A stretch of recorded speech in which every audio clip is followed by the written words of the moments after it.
And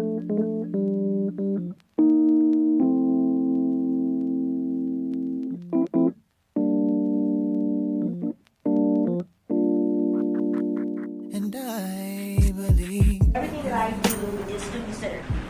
Because my job as a multicultural director is to make sure you know that multicultural students of color and LGBT students and women have something to contribute to the conversation. But before I can get there, I have to get white students to contribute to the conversation. Okay?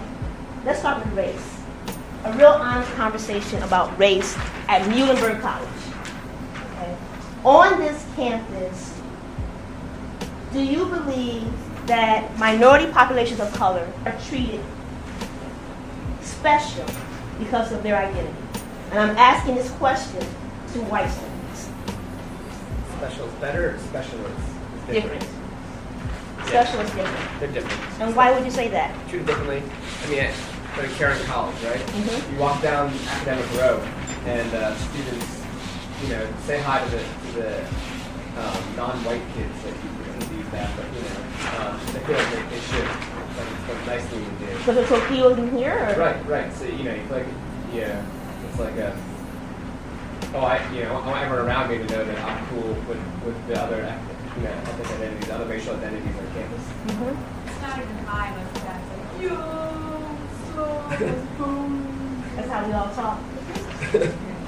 Yeah, I agree. I think there's a lot of pressure to come across accepting of everyone, especially when you are on campus here.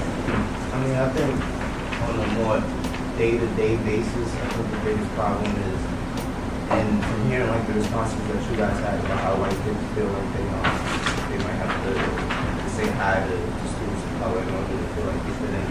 I find the opposite. I feel like, and maybe this might just be my experience because I'm a young black male and I look a certain way, but I feel like every time I walk down Academic Row at night, especially, everybody's stand over here and I walk next to him, or if I start laughing and I'm walking with somebody else, automatically somebody turn their head they laughing at me, you about to sneak up on me. So I think students like to say that they don't think about it, but their actions speak very differently.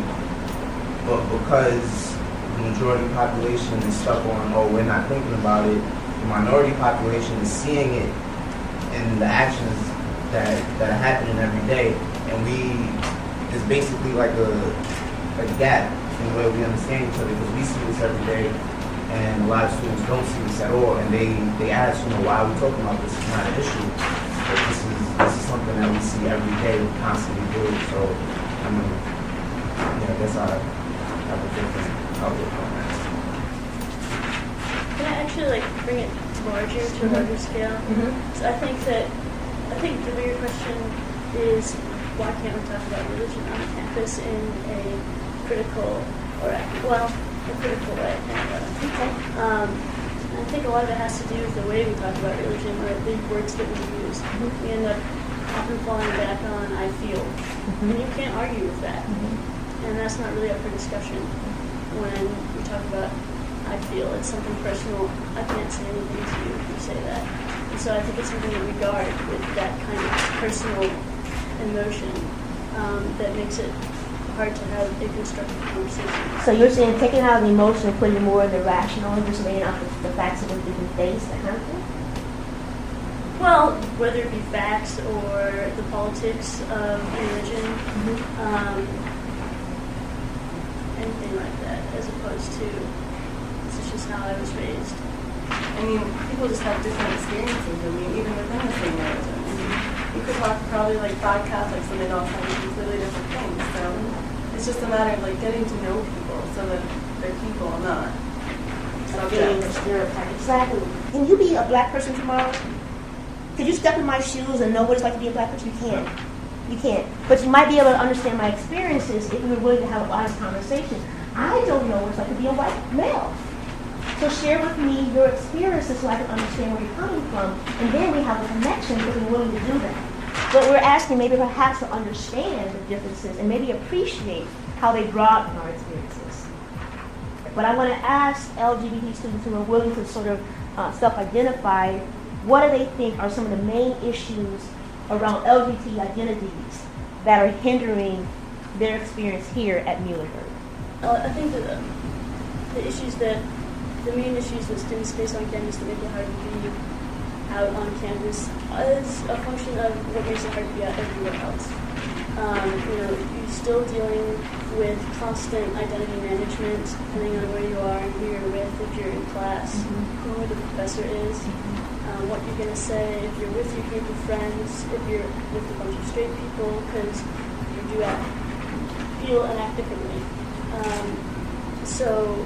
And then when you go home, it's different than this year. And so, there's constant negotiating. But that's not just on campus, that's pretty much everywhere. Would anybody else want to share something about how they might police their identity in order to fit in? I was recently going through that whole graduate school application thing for hard science. So I obviously understand that about you don't really see too many women, and for me to be black on top of that, I'm too token, And so as I was going through the application process, I was just wondering, would they see a black person when they read through my profile, I put my race, but when you read my personal statement and things like that, would it come through? Would they see a black female, or would they see just a generic white girl? And for some reason, that bothered me to even question whether or not they would see who I actually am in that essay, and whether or not portraying who I am in that essay would tilt my chances one way or another. How did you want them to see you? I wanted them to see who I was, and so I really struggled with writing the personal statement, and I did end up writing about the fact that, my family is not full of college graduates. My mother is still at school. She's getting her bachelor's in social work as we speak. I'm going to graduate before her. There are no PhDs in my family. I think one person has a master's, like an MBA. That's it. Well, I've been watching and noticed that you'll paint something, throw a message in it, and then you'll scrape it off.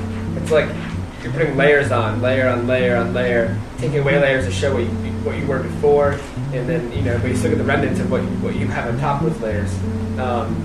When you're connecting, today we talked about race, sexuality, gender, ethnicity, class, and those things are just layers that create this network, this matrix, of our society, and it's just like this painting.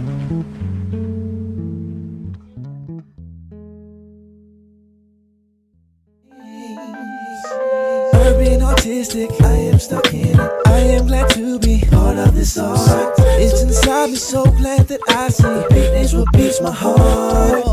Urban Artistik, I am stuck in it. I am glad to be part of this art. It's inside me, so glad that I see the beat is what beats my heart.